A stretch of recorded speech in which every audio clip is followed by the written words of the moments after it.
President Joe Biden is removing 37 people from federal death row, almost all of them. He announced he was commuting their sentences to life in prison without the possibility of parole. Now just 3 federal prisoners will await execution when President-elect Donald Trump takes office. We've learned among the 37 inmates, 2 were sentenced to death for the murders of a Palm Beach County family. Their names are Daniel Troya and Ricardo Sanchez. Those men were convicted in the 2006 murders of that family of 4 were found on the side of the turnpike in St. Lucie County. And our reporter Rachel Perry has an interesting connection to that case with a letter directly from one of those men.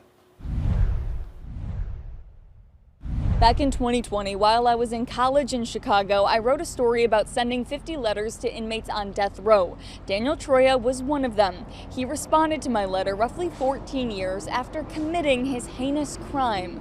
Now, when the White House announced the list, I recognized Troya's name, not from the 2006 case, but from those letters I received back in 2020 as part of the school project I titled, Writing 50 Letters to Inmates on Death Row. Troya was just one of 18 who wrote back. Telling me about his time in prison, he writes, "I've encountered people who try to make people do things in hopes that someone kills someone else just to get out of prison.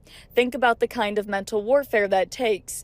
Things people don't know about federal is no one is stuck forever, and that breeds a state of constant paranoia." In 2009, Troya, along with Ricardo Sanchez, were sentenced to death for the 2006 murders of a family of 4 in St. Lucie County, taking the lives of a mother, father, and 2 young children. Their bodies were found in the grass alongside Florida's Turnpike near Fort Pierce. There's a man laying here with it looks like his wife and 2 children. I think they're shot.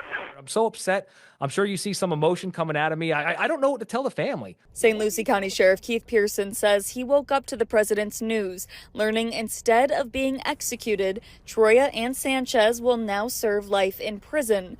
Pearson saying they deserve to die. They killed innocent children. They shot and killed innocent kids of under the age of 4 and put them out on display. What more ridiculous do you get? Troya and Sanchez's sentences were the first federal death sentences in Florida since capital punishment was reinstated in 1988. You can read more about the case and that letter on our website, but for now, reporting off Florida's Turnpike, Rachel Perry, WPBF 25 News.